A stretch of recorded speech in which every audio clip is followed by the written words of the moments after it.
추운 겨울의 문턱에 들어서게 되면 대개 각 가정마다 김장을 담그게 됩니다. 겨울의 추위를 견뎌내기 위해 기본적인 음식을 준비하는 것입니다. 그래서 김장을 예전에는 침장이라고도 했고 짐장이라고도 했습니다. 그리고 우리 흔히 하는 말이 김장은 겨울의 반식량이다 그랬습니다. 지금은 그런 모습이 많이 사라졌지만 얼마 전까지만 해도 김장을 담궈 놓고 연탄을 들여놓으면 대개 주부들은 이제 겨울 준비가 됐다 그렇게 생각을 했습니다. 세상의 모든 일은 준비가 필요한 것이죠. 이와 같이 하나님께서도 인류사의 가장 위대한 일을 계획하시고 준비하신 일이 있으십니다. 하나님께서 메시아를 통해 죄악에 물든 사람들을 구원하시려고 예수님을 이 땅에 보내시는 큰 계획을 세우셨습니다. 그 일에 앞서 준비하는 사람을 먼저 보내십니다. 바로 그 사람 이름이 오늘 요한입니다. 요한은 히브리어로 요하난이라고 하는데 그 뜻은 하나님은 은혜로우시다라는 뜻입니다. 과연 하나님께서는 어떤 은혜를 사람들에게 베풀어 주실까요? 이것을 좁히면 하나님께서는 나에게는 과연 어떤 은혜를 베풀어 주실까요? 위대한 일의 본격적인 시작은 헤롯 왕 때에 있었습니다. 헤롯 왕은 BC 40년부터 AD 4년까지 유대 전 지역을 다스리던 왕이었는데 이 왕의 특징은 잔인무도하다는 것입니다. 그리고 무리한 건축 등으로 인해서 유다 민족들에게는 어둡고 아주 힘든 그런 불행한 시기가 되었습니다. 어둡다면 빛이 필요한 법입니다. 아주 조그만 빛이 생겨나기를 시작합니다. 바로 요한이 세상에 태어나는 것입니다. 세례 요한, 과연 그의 부모는 어떤 분들인가? 사가랴와 엘리사벳이라 그랬습니다. 사가랴는 아비야 반열의 제사장인데 이 두 사람의 모습은 어떤 모습인가 하면 하나님 앞에 의인이라고 소개되고 있습니다. 둘 중에 하나가 아니라 두 사람 모두가 하나님 앞에 의인이라고 표시되고 있습니다. 겉으로만 그런 것이 아니었고 진정 이들은 아주 경건한 사람들이었습니다. 영적인 암흑기에도 불구하고 이 사람들은 훌륭한 신앙을 소유한 사람들이었습니다. 언제 그랬다고요? 영적 암흑기라 그랬습니다. 영적 암흑기에 좋은 신앙을 유지하는 것은 쉽지가 않습니다. 가장 쉬운 것은 시대를 탓하고 환경을 탓하는 것이죠. 그런데 이 사람들은 시대나 환경을 탓하지 않았습니다. 실제로 이 사람들은 그 환경보다는 하나님 앞에 올바로 서도록 본인들을 이제 잘 관리하는 사람들이었습니다. 환경이나 다른 사람을 탓하는 일은 실제로 자기 합리화일 경우가 많습니다. 산다는 것은 자기 합리화의 연속이다라는 말이 있습니다. 가만히 생각해 보면 저에게도 맞는 말인 것 같습니다. 어떤 모임에 가기 싫으면 합리화시킵니다. 피곤해서 혹은 내가 바빠서 그러면서 마음이 없는 것을 그렇게 합리화시켜 버립니다. 저녁 예배, 새벽 기도 이제 오지 않을 때, 불참할 때 처음에는 하나님 앞에 참 죄송스러운 마음을 갖습니다. 그러다가 시간이 지나면서 오래되면 합리화시킵니다. 말씀이 어떠고 저떠고 목사님이 어쩌고 저쩌고 그러면서 자기를 합리화시킵니다. 사가랴, 엘리사벳 부부도 얼마 늦지 시대를 탓하고 자기 합리화를 시키면서 편안하게 살 수가 있었습니다. 대부분의 사람들이 당시의 규례를 어기고 편안하게 사는 때에 그는 이럴 수 있었습니다. 다 이렇게 사는데 나도 그렇게 사는 게 뭐가 잘못됐어? 라고 생각할 수 있습니다. 그런데 이 사가랴 부부는 그렇지 않았습니다. 남들이 그러든 말든 이 사람들은 중심을 잘 잡았습니다. 하나님 앞에 바로 살기 위해서 마음을 다잡아 먹었습니다. 환경이 더더욱 그럴수록 그들은 기도와 말씀에 아주 집중했습니다. 하나님과의 관계가 비뚤어지지 않게 하려고 그들은 무진 애를 썼습니다. 좋은 관계는 관리가 필요합니다.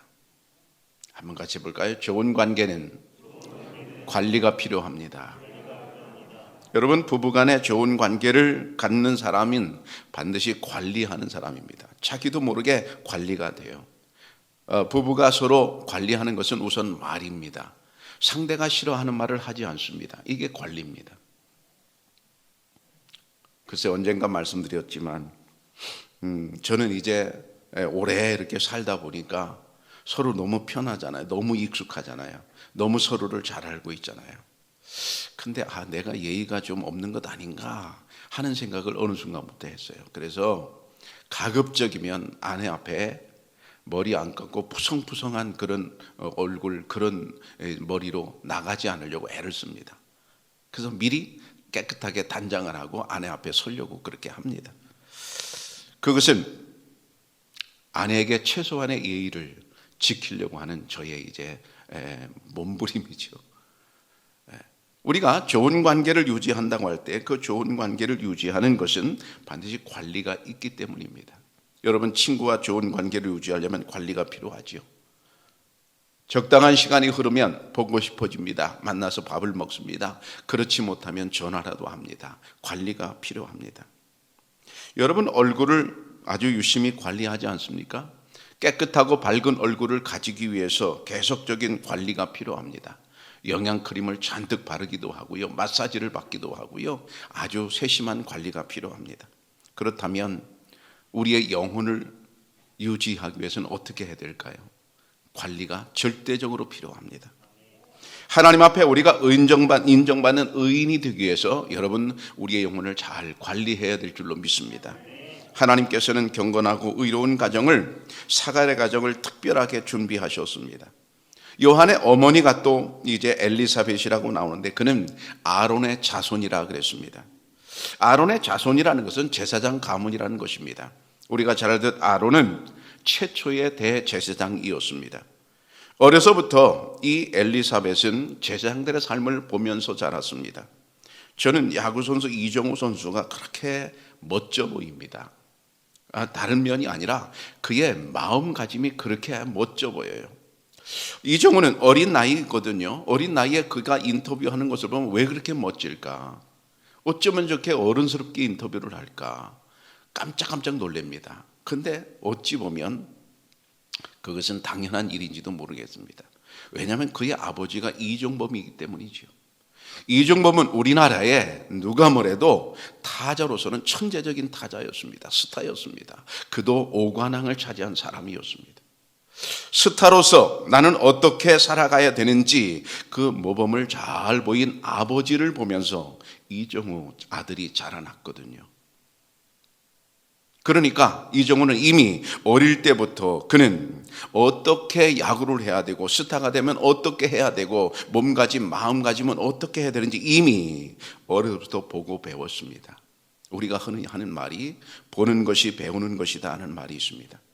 어려서 내가 무엇을 보느냐, 어려서 내가 무엇을 듣느냐 하는 것은 매우 중요합니다.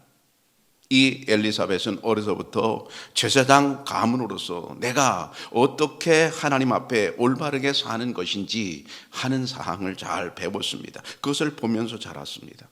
그러니까 아주 자연스러운 삶의 습관이 되었습니다. 제사장의 자손이 된 것을 그는 특권으로만 생각하지 않았습니다. 물론 그는 특권을 가진 사람이었습니다. 그러나 그에 걸맞는 삶이 따라 주었습니다. 여러분의 직분이 무엇입니까? 즉 그 직분에 걸맞는 삶이 따라줘야 아름다울 줄로 믿습니다. 이런 경건한 가정에 근심거리가 하나 있었습니다. 7절에 보면 그들에게 자식이 없었습니다. 자식이 없는 게 그들에게 큰 걱정거리였습니다. 바로 자녀가 없다는 것은 그들에게 기쁨이 사라진 상태였고 더 절망적인 것은 두 사람의 나이가 많다는 것이었습니다. 두 사람이 다 나이가 많으니 그들에게는 임신할 가능성이 전혀 없는 상태입니다. 엘리사벳은 사가랴와 결혼한 이후로 한 번도 임신을 해본 적이 없었습니다. 우리는 흔히 사가랴 같은 경건한 가정에는 걱정거리가 없어야 한다고 생각합니다. 그것이 축복이라고 여깁니다. 과연 그 말이 맞을까요? 흔히 믿음이 좋은 집에는 만사형통해야 된다고 생각합니다. 맞는 말일까요? 그게 맞는 말이라면 욥의 가정에 일어난 재앙들을 설명할 수가 없습니다. 욥은 굉장히 믿음이 좋은 동방의 의인이라 그랬습니다. 그런데 10명의 자녀가 한꺼번에 떼죽음을 당하고 그 많은 재산이 강탈을 당하는 일이 벌어집니다. 구약의 다니엘은 어떻습니까? 그렇게 믿음이 좋은 다니엘, 사자굴에 던져지는 그런 불운을 어떻게 설명할 수 있을까요? 여러분, 경건한 가정에 걱정거리가 없는 것이 축복이 아니라 하나님의 계획 안에 있다면 그것이 축복인 줄로 믿습니다. 그 어떤 일이 생긴다 하더라도 그 사건을 하나님께서 보고 계시게만 한다면 문제가 전혀 없습니다. 사가랴 부부는 결혼 초기에 아이가 금방 생길 줄 알았겠지요. 근데 한 해, 두 해, 10년, 20년이 지나도 세월은 자꾸만 가는데 전혀 임신이 되지 않는 것입니다. 처음에는 희망이 매우 컸겠지요. 근데 그 희망이 점점 사라지고 희미해지는 것입니다. 그리고 이제는 완전히 그 희망이 사라져버리고 말았습니다. 두 사람이 다 나이가 많기 때문입니다. 여러분, 부부 중에 한 사람이라도 가능성이 있다면 되겠지요. 근데 두 사람이 다 나이가 많으니 우리 인간이 볼 때는 이 두 사람은 결코 아이를 낳을 수 없는 그런 사정이 생겨버린 것입니다. 여러분, 주변 사람들이 이 사람들을 어떻게 봤을까요? 주변의 다른 제사장들이 이 사람들을 어떻게 봤을까요? 늘 측은하고 불쌍한 사람으로 보지 않았을까요? 그 분위기를 본인들은 느꼈을까요? 못 느꼈을까요? 여러분, 분위기라는 것은 말 안 해도 우리가 느끼는 것입니다.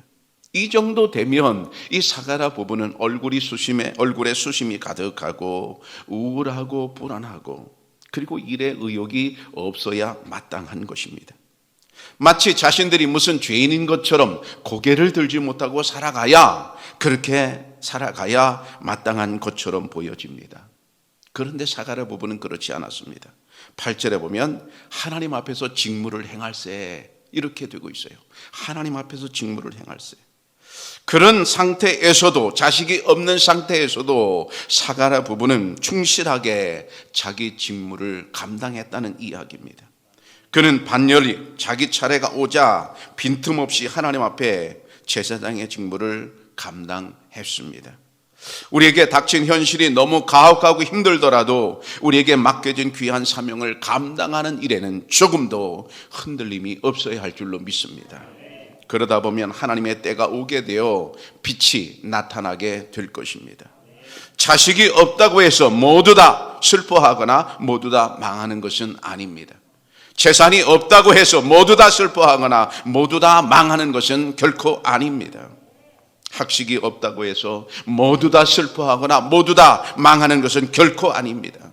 그 없는 것이 오히려 이제 큰 일을 시작할 수 있습니다. 바로 이 점이 인간과 하나님이 다른 점입니다. 사가랴 부부에게 분명히 자식이 없었잖아요. 그런데 하나님은 없는 그 부분을 사용하시려고 계획하셨습니다. 11절에 이렇게 보입니다. 주의 사자가 그에게 나타나 향단 우편에 선지라. 하나님의 천사가 우편에 나타났어요. 그러면서 그가 하는 말이 내 아내 엘리사벳이 내게 아들을 낳아줄 것이다. 그 이름을 요한이라고 해라. 앞서 말씀드린 대로 요한이라는 말은 히브리어로 요한 아닌데 하나님은 은혜로우시다라는 뜻이라고 했습니다. 하나님은 은혜로우셔서 이 엘리사벳 부부에게 은혜를 베풀어 주시는데 인간은 도무지 생각할 수도 없는 때에 하나님이 그들에게 아들을 요한을 준다고 약속하셨습니다. 여러분, 이 제사장 부부에게 이 소식은 얼마나 기쁜 소식이었을까요? 이로 말할 수가 없지요. 늦게 낳은 아들, 여러분, 이보다 더 좋은 은혜가 어디 있겠습니까? 이로 말할 수가 없지요. 저도 아이 둘을 키웠는데요. 아이들을 키울 때마다 다 똑같은 이제 못된 소원을 제가 가졌습니다. 그 못된 소원이 뭐냐면 더 안 컸으면 좋겠다. 얼마나 이쁜지. 이가 2개 날 때 저는 최고로 이쁘더라고. 토끼 같아가지고. 그리고 말을 못하는 그 사이에 뭐 얼마나 이쁜지 더 안 컸으면 좋겠더라고. 근데 안 크면 어떻게 되겠어요? 못된 소원을 제가 하는데 둘째 때가 더 하더라고. 첫째 때보다 더 이쁘더라고요. 그런데 이런 은혜는 나중에 일어난 일이고요. 사실 자식이 없을 당시로 다시 돌아가 본다면 사가랴는 자식이 없이 소망이 보이지 않는 그런 생활 중에서도 말씀드린 대로 직무를 충실하게 했으며 또 한 가지 특징을 갖고 있었습니다. 그들은 기도하는 사람들이었습니다. 8절에 보면 마침 사가랴가 그 반열의 차례대로 하나님 앞에서 제사장의 직무를 행하고 멋지게 자기 직무를 행하고 또 한 가지 13절에 보면 천사가 그에게 이르되 사가랴여 무서워하지 말라 너의 간구함이 들린지라. 너의 간구함이 들린지라. 사가랴는 하나님께서 자기의 기도를 들어주셨다는 사실을 이때서야 비로소 이제 알게 된 거죠. 천사가 가르쳐 주니까. 우리도 마찬가지예요. 하나님께서 우리의 기도를 듣고 계신다는 사실을 우리는 평소에 모릅니다. 그런데 천사가 와서 가르쳐 주는 거예요. 하나님께서 내 기도를 듣고 계셨다. 여러분, 때가 되면 하나님이 우리의 기도를 듣고 일을 시작하실 줄로 믿습니다. 절망적인 상황인데도 그들은 기도의 끈을 놓지 않고 있었습니다. 여러분, 기도의 끈을 놓지 마시기를 바랍니다. 여러분, 절망적이라서 기도를 포기하셨습니까? 절망적이기 때문에 기도를 놓지 말아야 합니다. 아무것도 된 일이 없어서 여러분 기도를 포기하십니까? 절망적이라서 여러분 기도를 포기하셨습니까?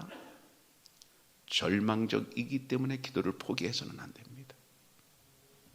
아무것도 되는 일이 없어서 여러분 기도를 포기하십니까? 그렇기 때문에 우리는 기도를 놓지 말아야 할 줄로 믿습니다. 아무것도 할 일이 무엇을 어떻게 할지 몰라서 방황하고 있기 때문에 그래서 기도를 포기하고 계십니까? 아닙니다. 내가 방황하고 있기 때문에 기도를 포기해서는 안 되는 것입니다. 기도하면 분명 놀라운 일이 벌어집니다. 하나님께는 복병이 있는 줄로 믿습니다. 제사장 사가랴가 직무를 수행하며 분향하던 그곳에서 놀라운 일이 벌어졌습니다. 하나님의 아름다운 소식을 전하는 주의 사자가 나타나는데 향단 오른쪽에 나타났다고 그랬어요. 향단 우편에 나타났습니다. 오른쪽이라고 하는 것은 영예로운 그리고 힘 있는 그런 자리를 뜻하는데요. 하나님께서 이 사가랴에게 영예로운 아주 기쁜 소식을 전한다는 의미입니다. 여러분, 우리가 기도할 때 하나님이 우리 우편에 나타나실 줄로 믿습니다. 사가랴는 암울한 시대에 메시아가 오셔서 구원의 시대를 열어주시기를 기도했을 것입니다. 제사장 사가랴가 기도하는데 자기 아들을 낳아달라고, 아들 낳게 해달라고 그것만 기도했을까요? 물론 기도했겠지요. 그런데 제사장으로서 그는 한 나라를 바라보면서 기도하지 않겠습니까? 만약 대통령이 기도하는 사람이라면 여러분, 자기 아들만을 위해서 기도할 수 있을까요? 대통령의 자리이기 때문에 나라를 위해서 기도하지 않겠습니까? 당연히 이 사가랴는 제사장이기 때문에 암울한 자기 민족의 미래를 위해서 하나님께 기도했을 것입니다. 이 하나님께서 응답하시기를 뭐라고 그래요? 내가 아들을 낳을 것이다. 그 이름을 요한이라고 해라. 이는 아이가 하나님의 특별한 은총으로 태어날 것이며 앞으로 이 아이를 통해서 하나님의 새로운 역사가 준비되고 시작될 것임을 암시하고 있습니다. 나중에 세례 요한이 한 일들을 보면 과연 그대로 다 이루어졌습니다.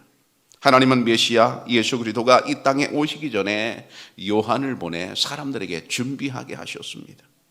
여러분, 사가랴의 고백을 한번 들어보십시오. 누가복음 1장 76절부터 79절까지인데요. 사가랴가 이렇게 말합니다. 이 아이여, 주 앞에 앞서가서 그의 길을 준비하여. 아버지가 깨닫고 있습니다. 하나님의 계시를 통해 아버지가 아들을 낳기 전에 깨닫고 있습니다.